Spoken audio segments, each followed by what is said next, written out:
Pea and ham soup would have to be one of the heartiest soups you can make, but I'm going to change mine up slightly, give it a lighter feel. Instead of the peas, I'm going to make a ham, hock and cabbage soup. I'm also adding some potatoes and lots of lovely aromatics. It's got a bit of an Irish feel to it. So this is not a soup for 1 or 2 people. This is going to feed at least 6 people, and it also freezes really well. We'll start with the pot. Get yourself the biggest pot you've got, and my pot also comes with a strainer inside. This is also great for when you're wanting to boil pasta because it strains really easily. So I'm going to place that in there, and it's going to be really useful later on when I want to take that big ham hock out along with all the vegetables. So we'll start with the basic vegetables. I have some onion, 1 onion we'll place into our stock pot, and some carrots we'll just cut into larger chunks. It's a really rustic soup, so no need to be pedantic with the cutting. I'm also going to break down the vegetables later on once they're cooked. Just a few sticks of celery. I'll just chop that up. And some garlic. Lots of garlic for this recipe, about 4 cloves.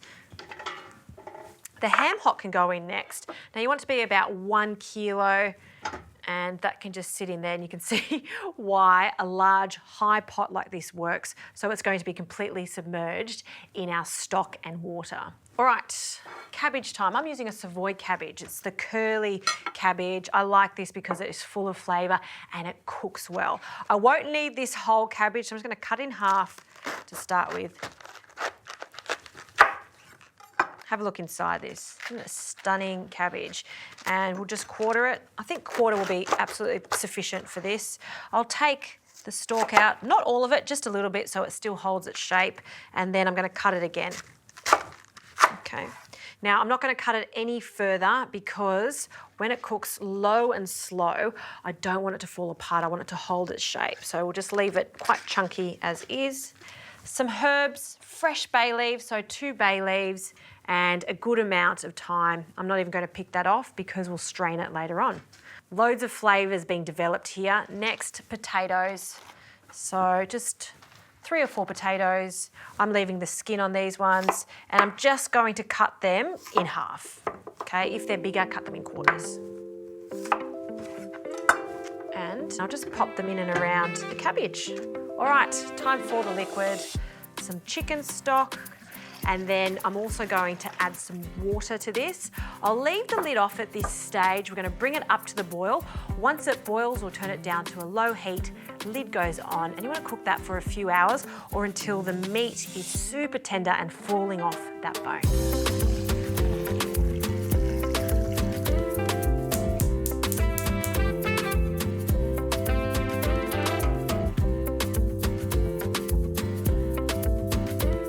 It smells so good in here. Let's have a look at the ham hock. It's been cooking for a few hours now, and see the bone's been exposed there. You know that it's cooked. It's super gelatinous, and this is where the strainer comes in handy.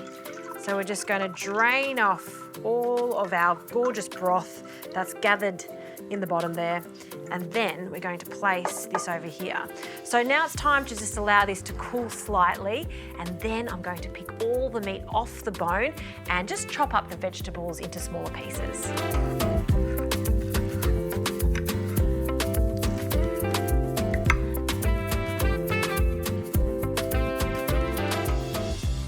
Look how much meat I've been able to shred off that 1 ham hock, and all these beautiful vegetables are so tender. So let's start plating these up.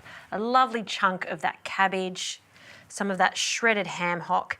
And you may have noticed that I haven't added any salt because the ham hock is already salty enough. Of course, every ham hock is different, so taste your broth. If it does need a little bit of salt, this is the time to add it. So these potatoes, which have absorbed all of that beautiful flavour from the ham hock, they can also go on the plate. And I just love the sweetness of cooked carrots.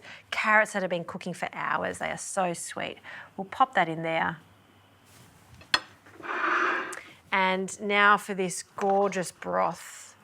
I'm just going to ladle some of that straight over the top of all of this goodness.